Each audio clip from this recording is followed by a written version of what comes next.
Welcome everyone to Mystics Pregame.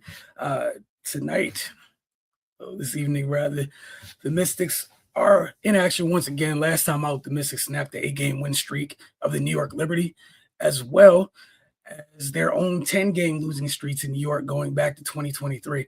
They won a hard-fought game over the Liberty, 86-83.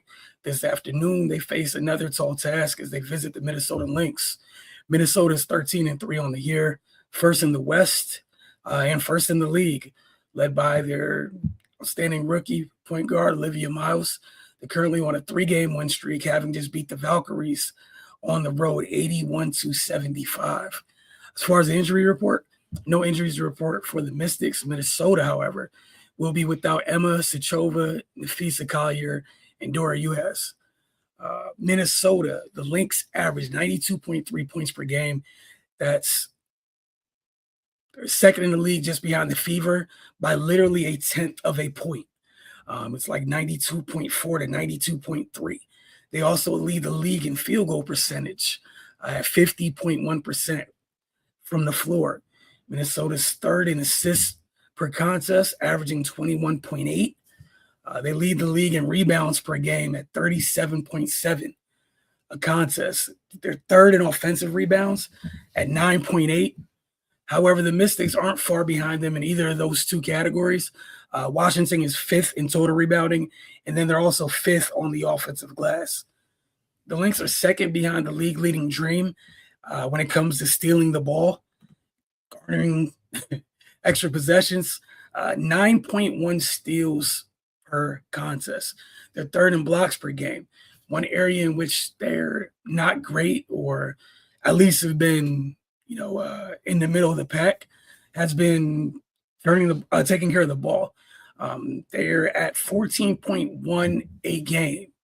So as it pertains to the keys to the game, some of these have been evergreen this season for the Mystics, but we'll start where we usually start, with taking care of the ball. The Mystics can't afford to turn it over in this one. You heard how many steals the Lynx average per game at just over a hair over 9.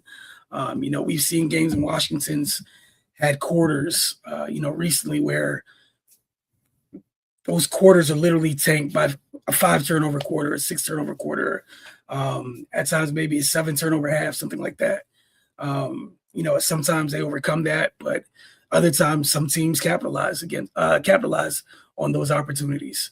Rebounding, that's an area in which the Mystics are very strong in. So if they can win that battle on the glass, that can go a long way, not only in just limiting possessions when it comes to finishing defensive possessions off with the rebounding, so you can limit second chance opportunities for the Lynx, but also if they're winning on the glass and they're doing what they do on the offensive glass, and they outperform the Lynx in that area, that's a place where you can make up some ground or create separation to them getting good second chance opportunities on the other end. Defense in this one, defend without fouling. Again, one of those evergreen things we typically discuss. Also, just staying disciplined on that end is going to help greatly in this one. Pressure Minnesota, looking to see just where Washington's at in terms of ball pressure. Again, Minnesota is 10th in turnovers per game. Washington's the bottom of the league in terms of, turning the ball over, but Minnesota's not that far away. That's an area in which, if they're able to capitalize, that would be a great thing for them in this one as well. Lastly, I'm very interested to see how they defend the pick and roll. Olivia Miles is a lot to deal with in that regard. Washington can't let her get comfortable, whether that's her getting comfortable scoring against their coverages, or if she's just comfortable from the standpoint where she's able to sit back, read, and pick the defense apart. So, again, tall task for Washington this evening. They're on the road in Minnesota. We'll see how things go. Lastly, balance offensively. They had decent balance against New York, and I would like to see that continue tonight as well, along with their depth. The youngsters have provided some consistency little by little. I want to see that to continue for Washington as well. But I enjoyed the game. We'll check back in with you all for Outlook afterwards. And don't forget, when we get down, look later, hit the comment section. We enjoy what you guys takeaways from the game, and looking forward as always to having those discussions with you guys. But again, enjoy the game, and we'll see you guys later.